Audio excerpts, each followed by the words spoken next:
Então, primeiramente, a palavra do professor doutor Paulo Ross.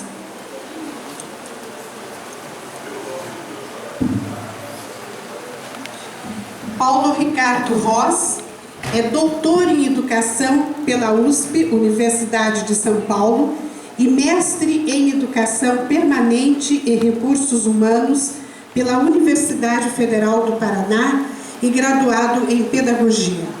É professor associado do setor de Educação, Departamento de Planejamento e Administração Escolar, DEPLAI, da Universidade Federal do Paraná, palestrante e pesquisador em Educação Inclusiva, Cognição, Aprendizagem e Desenvolvimento Humano.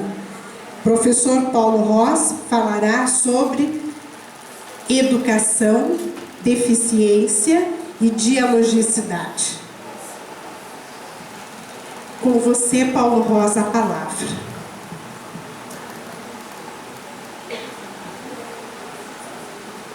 Obrigado, querida Leomar, essa simpatia, elegância e talento que nós temos em Curitiba, à frente dessa grande instituição que sempre promove iniciativas práticas de inclusão social, especialmente a inclusão das pessoas com deficiência. Antes de iniciar meu tema, enquanto preparava hoje, Ricardo, eu preparava alguns tópicos, me vieram algumas ideias que eu as considerava inéditas, mas já não considero mais, porque nada é inédito, né? Nada é original, tudo já foi criado, assim como tudo que é realidade também está na internet, né? O real se tornou virtual, do mesmo modo também nada é original. Mas uma dessas ideias, Ricardo e colegas, os dois, Ricardo, o outro então, o Vilar. Mas então serve para o Vilar. Eu pensava a ideia exatamente que se um dia as cidades fossem de fato para as pessoas, mas de fato nós teríamos de ter não só calçadas acessíveis, né? Mas um universo de situações para as pessoas. As pessoas deveriam ser as verdadeiras prioridades. Próximo à minha casa, há 2 anos foi construído um asfalto e a pista se tornou quase uma rodovia. E num dos lados, porque eu conversei lá com um empreiteiro, foi feita uma pseudo-calçada de uns 80 centímetros próximo ao meio-fio. Mas o trecho era de 2 quadras, foi feito em 1 quadra. A outra quadra continuou com entulho. Então, a cidade é construída para que o ser humano não seja prioridade. Essa é uma conclusão. Tá bom, e daí, professor? O que fazer com essa conclusão? Nós temos uma parcela de responsabilidade no estado caótico, no estado de falta em que nos encontramos. Nós não exercemos a nossa cidadania, nós não reivindicamos direitos, nós não participamos nas diferentes esferas de atuação como poderíamos participar. Você pode dizer, então você vai atribuir para nós essa responsabilidade? Sim, porque nós já, se fôssemos crianças, poderíamos alegar, não fomos educados para reivindicar. Crescemos com a ideia que o mundo era harmônico, que o mundo deveria ser exatamente assim. A pessoa com deficiência seria alijada, seria excluída, e isso seria natural. Mas nós já crescemos, nós já temos a condição de refletir sobre o que é natural, o que é de ordem do biológico e o que é de ordem do social. Então nós já temos essa clareza, mas nós somos reiteradas vezes, em diferentes situações, enganados, e nós contribuímos para isso. Mas uma prova, não só teórica, mas política, do que eu penso acerca dessa responsabilidade, é o modo como nós nos apropriamos privadamente do público. Vamos dar um exemplo bem fugaz, bem simples. As pessoas postam elementos na internet sem levar em consideração que estão sendo vistas por uma multidão. Postam suas raivas, suas vicissitudes, seus... Como? Boa, obrigado. Suas frustrações de maneira indevida, ofensiva, agressiva, como se outro não houvesse para julgá-la, para olhá-la, para elaborar um tipo de julgamento sobre você. Mas você está na esfera pública, mas age como se na privada tivesse. Não é?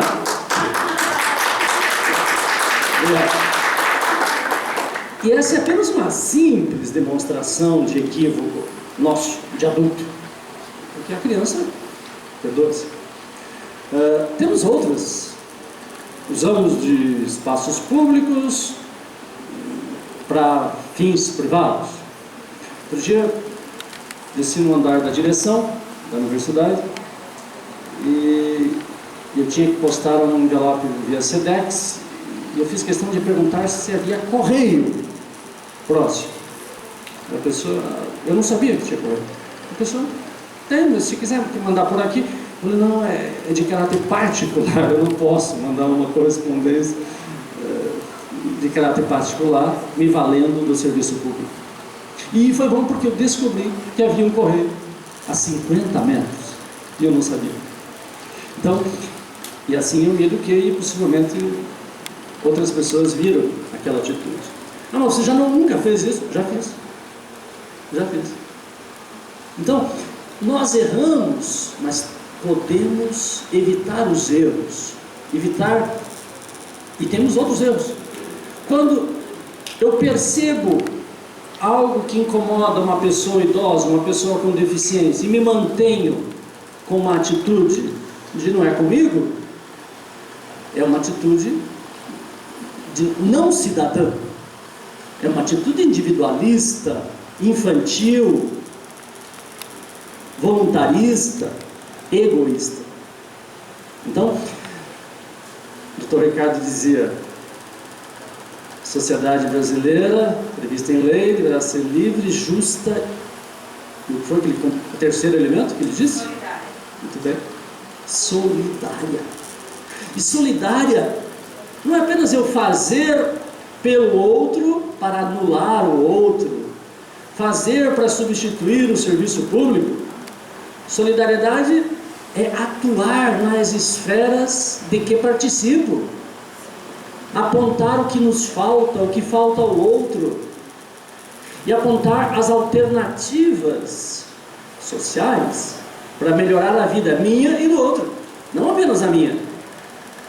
Então nós temos uma história de não participação, de privatização do público muito grande, né? Nós saímos de casa, dirigimos o automóvel como se estivéssemos em casa, vida privada apenas.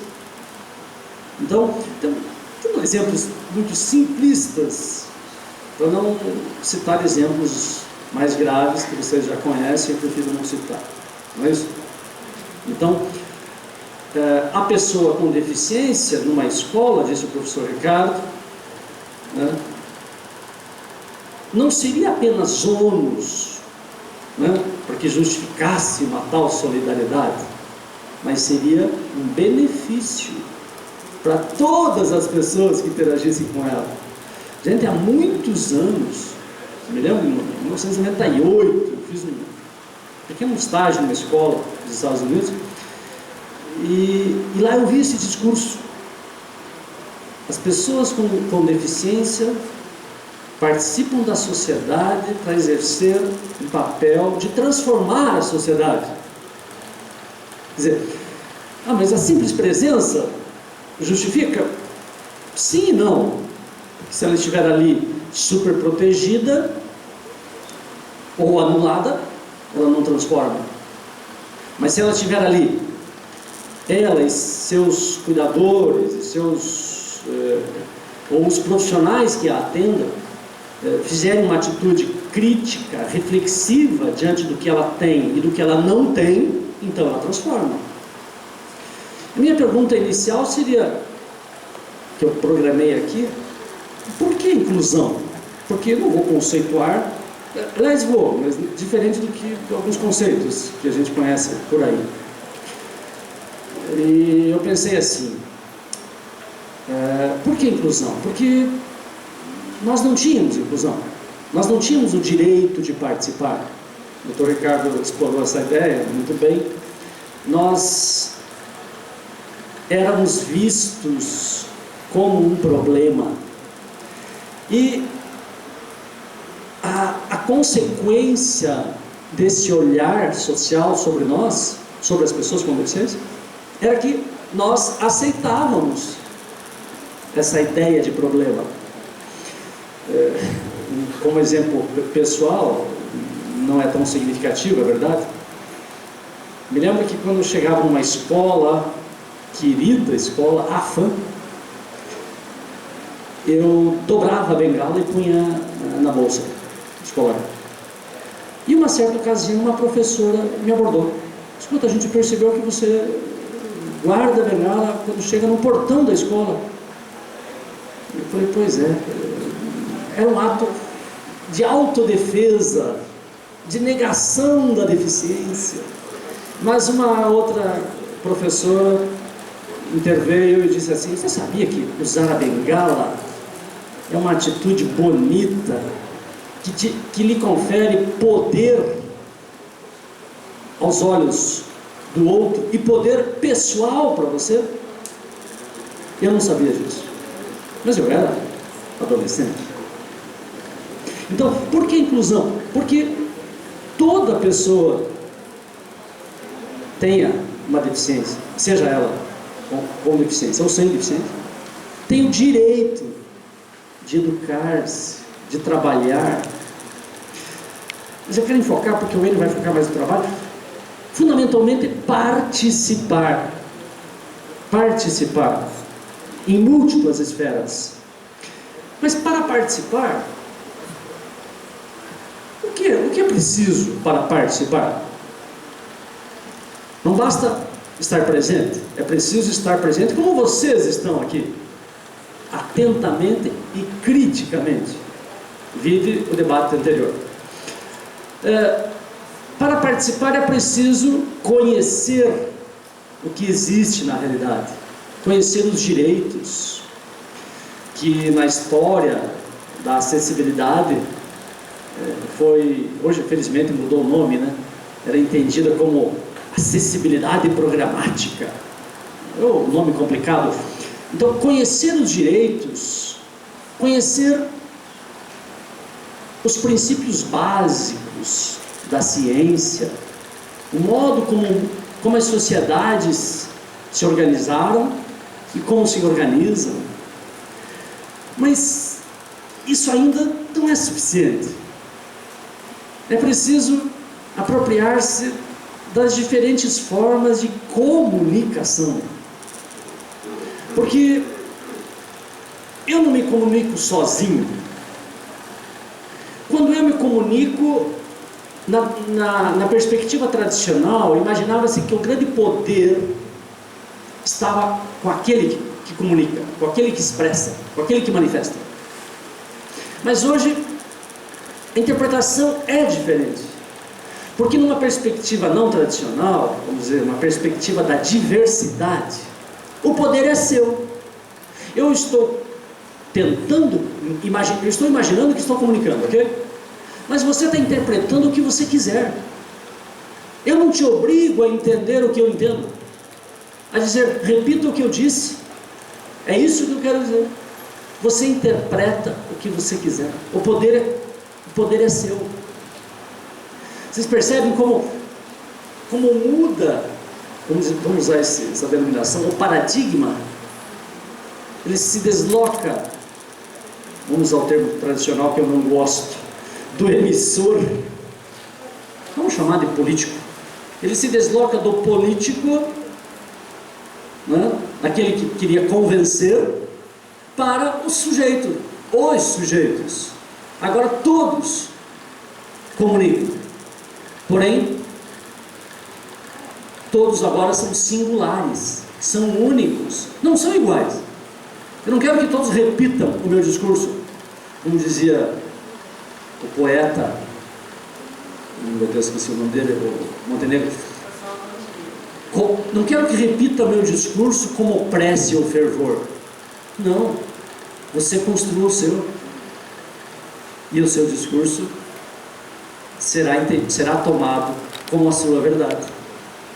A mim, mais do que o seu discurso, você será percebido por nós como sujeito. E se nós continuarmos essa troca de expressão e réplica, nós iremos construir não só diálogos, nós iremos construir fluxos comunicativos, fluxos afetivos, fluxos de diferenças. Nossas diferenças que não eram percebidas começam a existir, porque a diferença não está no biológico, já disse o Dr. Ricardo, ok? Então isso já está certo, não está no biológico. Muito bem. Não está na deficiência apenas. Além disso, a deficiência é um impedimento. Eu já vou criticar isso, porque o meu papel aqui é criticar.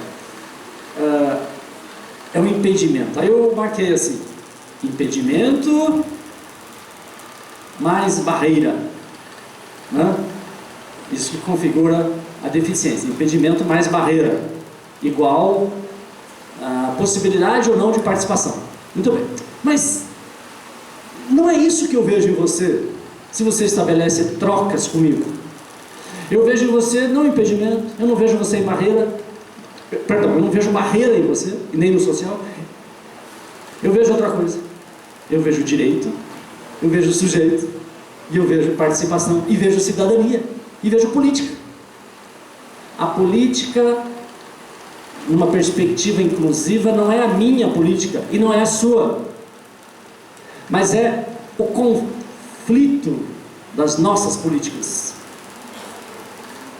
A sua versão se conflita com a minha versão.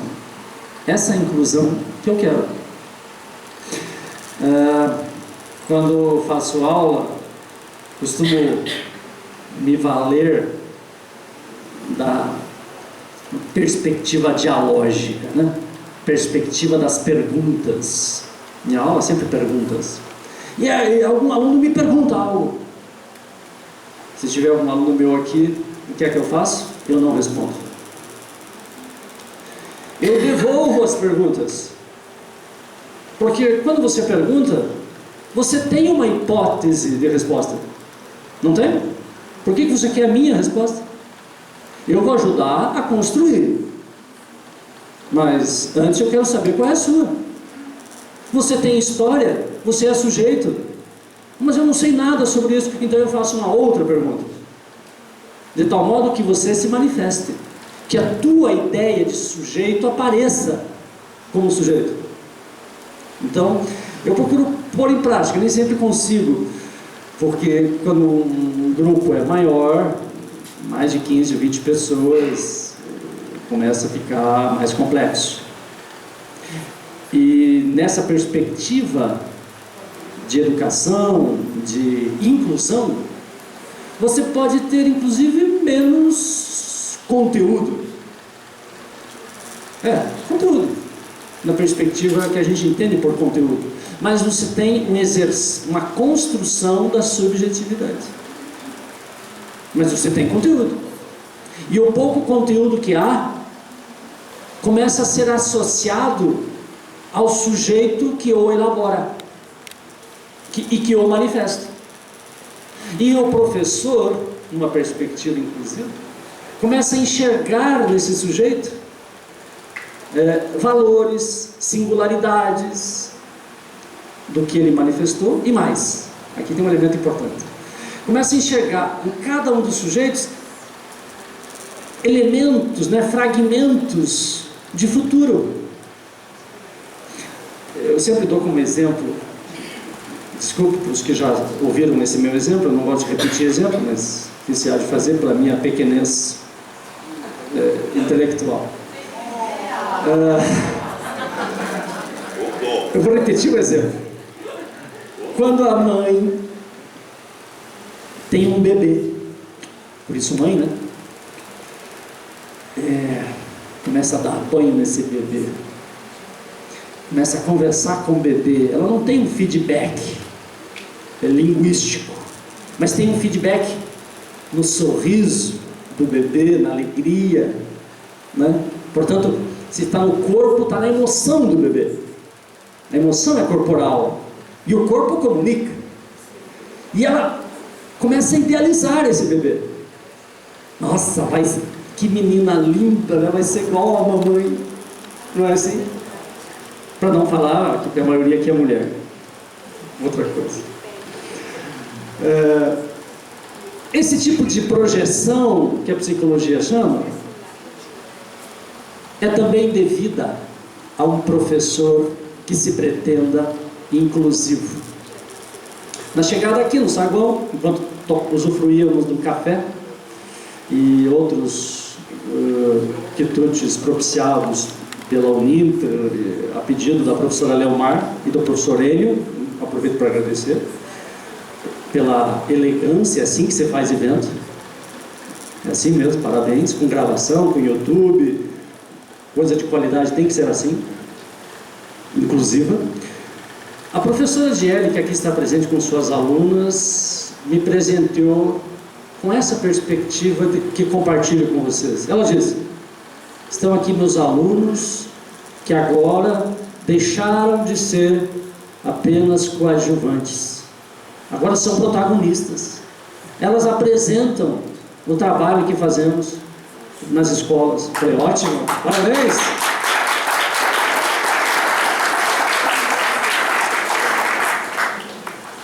É assim que se faz inclusão. Claro que não estou defendendo nenhuma perspectiva espontaneista. A minha perspectiva de inclusão está calcada em 3 dimensões. Uma, o conhecimento, a epistemologia. É preciso conhecer o que já se produziu por homens e mulheres que nos sucederam, que nos antecederam. É preciso tornar subjetivo, apropriar-se, reelaborar o que milhões de pessoas ao longo de milhões de períodos acumularam. Apropriar-se, reelaborar, tornar novo, tornar singular. Então, essa seria a segunda dimensão. Não estou inventando. E a terceira é a esfera da participação social, da interação. E essas 3 dimensões se conjugam continuadamente, sem uma ordem de prioridade. Porque se uma pessoa não se apropriou do conhecimento, mas demonstra condições de participação, cabe ao professor empoderar esta pessoa, enxergar nela capacidades, enxergar nela elementos de aprendizagem. Há outras 3 dimensões que eu gostaria de enfatizar. A ideia, que já estão implícitas, a ideia da me ajuda no tempo aí, por favor. Não estou marcando aqui. Quebrei o meu roteiro. Então, mais 5, pode ser? Obrigado. Tinha prometido até mais 15. E eu quebrei o meu roteiro, gente. Mas a ideia da autoria. A perspectiva tradicional de educação, a teoria vinha antes do estudante, porque não importava quem eram os estudantes. Era importante transmitir a teoria, ok? Os estudantes eram considerados importantes, mas individualmente não eram considerados. Eles compunham um grupo homogêneo de estudantes. Então havia que transmitir a teoria. A ideia da autoria quebra a lógica tradicionalmente reiterada de primeiro a teoria e depois o estudante. Por quê? Porque nós não podemos considerar todos iguais. Porque nós temos de adaptar linguagens. Porque nós temos de fazer falar a história de cada um dos alunos. Porque nós temos de conhecer o que Fernando Becker chama de quais são os saberes prévios do estudante, quais são suas emoções, né? Quais são os recursos de que utiliza para se relacionar com outras pessoas, que visão que ele tem de si mesmo. Embora eu defenda a tese de que a identidade nunca está pronta, nós temos identidades, mas essas identidades estão sempre se reconstituindo. Mas uma primeira ideia de quem é o aluno precisa ser percebida pelo professor, porque nós somos a todo tempo percebidos pelo outro. Estou usando o termo percebido para não falar vistos, né? Mas poderia falar, nós somos vistos pelo outro.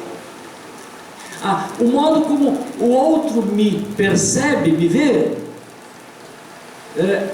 me introduz num fluxo de relações. Você fala para o aluno: puxa, como você responde bem, como você participa da aula. Pronto. Aquela fala do professor, aquele olhar do professor passou a constituir o fluxo do aluno, a identidade do aluno, que não é só a identidade, mas passa a compor as suas relações de pessoa humana.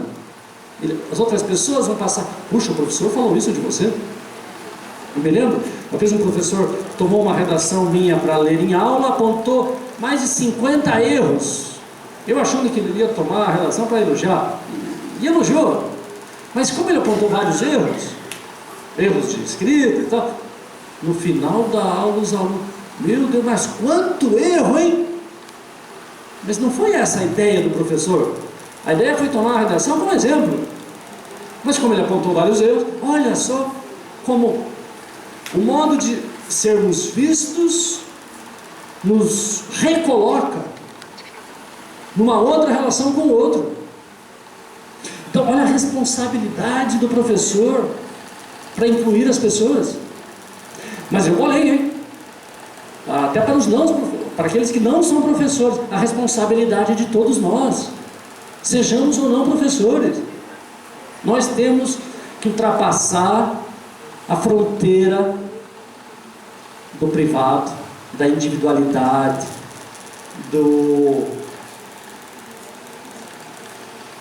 das necessidades pessoais das nossas ações. Nenhuma ação pertence apenas ao privado. Todas as ações pertencem, ecoam no fluxo das relações. Por isso, não podemos anular o outro pelo autoritarismo, tampouco anular o outro, que era a perspectiva tradicional, tampouco anular o outro pela superproteção, dar-lhe tudo e mais do que ele não precisa, além do que ele precisa, para dar a mensagem que nós somos bonzinhos. Antes que o bebê pede a água, a mãe dá. Antes que o menino Vamos que a pessoa cega peça o alimento, alguém serve tudo que está sendo servido. Antes, nem quero dar o exemplo da Lília aqui, de cruzar a rua, né, Lília? Mas também serve. Mas há uma multiplicidade de outros exemplos, bem mais graves, porque a verdadeira superproteção são práticas reiteradas de anulação do outro, a tal ponto que o outro passa a se identificar com o protetor, com aquele que oprime. Ah, a pessoa me faz isso comigo porque ela tem medo que eu me machuque. Um dia eu contava da minha infância,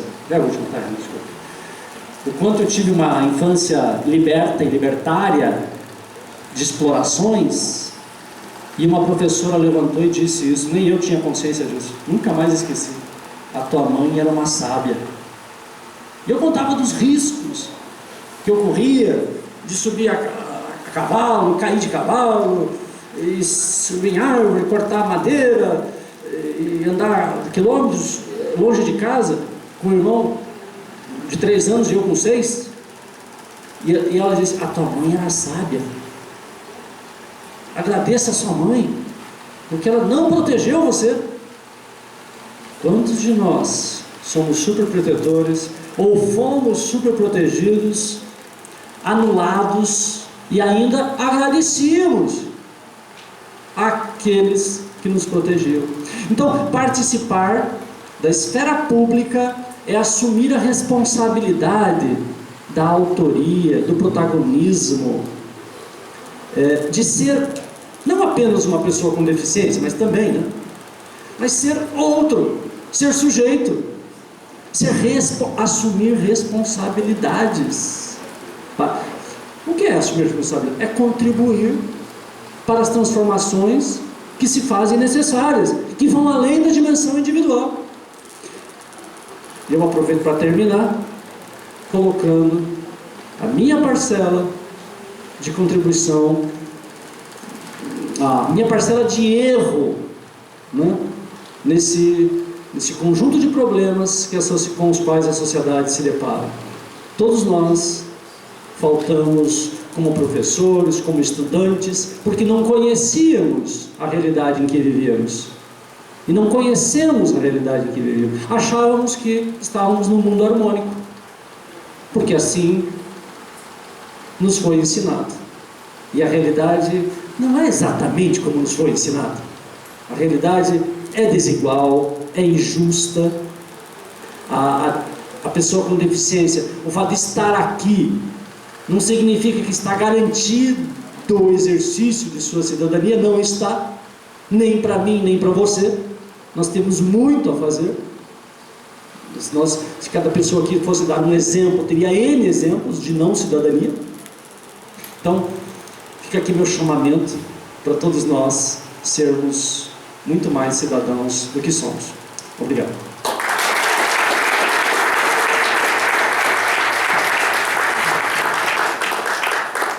Muito obrigada, professor Dr. Paulo Rossi, pela sua profunda palestra, que irá nos dar razões para reflexões bem interessantes. Muito obrigada pela presença, Deus lhe pague. E eu passo agora a palavra ao senhor mestre Enio Rodrigues da Rosa, que é mestre em Educação